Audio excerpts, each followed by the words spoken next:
And as we've been doing for the last couple of weeks, we will start off with a brief commentary. And this is something that caught my eye a couple of days ago because it was so brutal in nature. As we welcome in our good friend, Manny Ventoso Jr. Good afternoon, Manny. Thank you for popping in as you do so often. I was watching the news over the weekend and I don't remember what it was, but I saw this story appear about a man, his teenage children, and wife, who were all found dead in an apartment in a home in Linden. And I just thought, oh my goodness, this has got to be one of these terrible, terrible situations. Maybe it was a break-in or whatever, but I never for a second really thought that it would be that the two children, both of whom were teenagers, and the woman, were all murdered by their father and husband. And that's exactly what it turned out to be in this case in Linden. He apparently killed the two teenage children first, then went on and killed his wife. And before he killed himself, the latest reports in the New York Post were that he picked up the phone and called a relative to say, hey, listen, I want you to know I just killed my wife and the two kids. And then when that phone call was over, he took his own life, which is what most cowards do, instead of just doing it the other way around. And I want to get into that because the chief of police in Linden is somebody who I don't know. His last name is Hart. As we welcome in Henry Atwell. Henry, good to see you, buddy. Hope you're doing well. The chief said this. He said, imagine how bad it had to be for this guy, where he felt that the only solution to whatever he was going through, let's be realistic, there had to be something going on here, up here, for him to kill his two teenage children, 14 and 13, and then his wife. I mean, come on, something had to be wrong. And what escapes this whole thing is that if he had a serious mental health issue, which he clearly did, he felt he had nowhere to turn, probably, to get the help that he needed to get out of whatever situation he was in. We can speculate to Timbuktu on this. It could have been financial, it could have been something with his job, who knows? But he thought that the easiest solution to the situation that he found himself in was to kill his wife, his two children, and then take his own life. And the chief was devastated by this.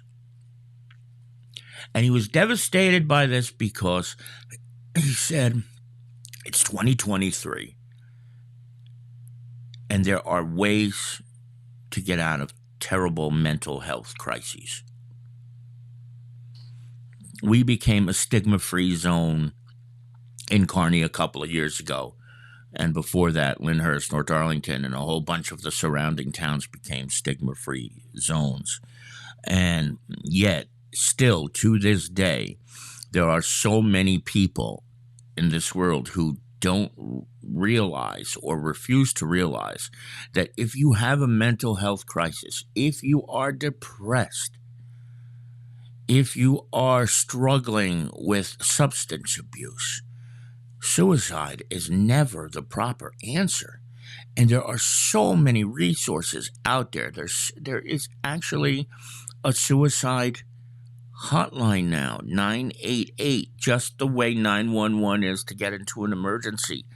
All you have to do is pick up the phone and dial 988, and somebody's going to be on that line to help you right away.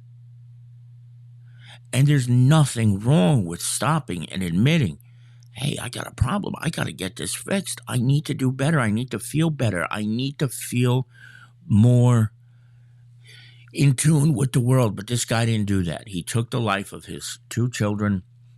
He took the life of his wife. but he was afraid to admit he had a problem. I've spoken freely about depression. I've had it since I was in high school. I've had it since I was in high school, and it took me until my mid-20s before I finally addressed it, because there were times where people would say, you're a man, suck it up, you'll do better, you'll feel better, you know. But eventually I realized I couldn't, because it's a chemical problem. It wasn't something I brought on. It was just something that existed in my world. And I had to take medication for it, and I had to see doctors for it. And I'm not embarrassed by that, because I've never felt better. Do I have my moments? Of course. Anybody who knows me will know that I'm a hermit now. I don't go out that much as much as I used to. Some of that because of COVID, but some of that because I just don't care to. So the bottom line, though, is this, that when you address it, there are answers and there are resources. The police department has resources. The fire department has resources. Towns have resources. So many resources are out there if you're struggling with a mental health crisis. For kids, in school, there are so many programs and things of that nature. There is no reason, there's never a reason why suicide is the ultimate answer. But for this one man in Linden, killing his 2 children, and then his wife, and then himself, was the only answer he had. And unfortunately, he didn't know that there was no reason for him to have to do that, because the help is out there. And there's nothing wrong ever admitting you've got a problem. And there's nothing wrong admitting you need the help that you cannot give to yourself. And when you get that help and you start to feel better, you realize that those days were just an anomaly. And that when it gets better and you realize that you can live a normal life without feeling sad all the time or angry all the time, it doesn't get much better than that. So please, if you're out there and you're watching this and you know someone, or you are the one who is struggling with depression or with an addiction or with any kind of mental issue, don't do that. Seek the help. Ask a friend. Ask me, I'll help you. There's no reason to turn the gun on yourself. Not now. There never was, and never will there ever be.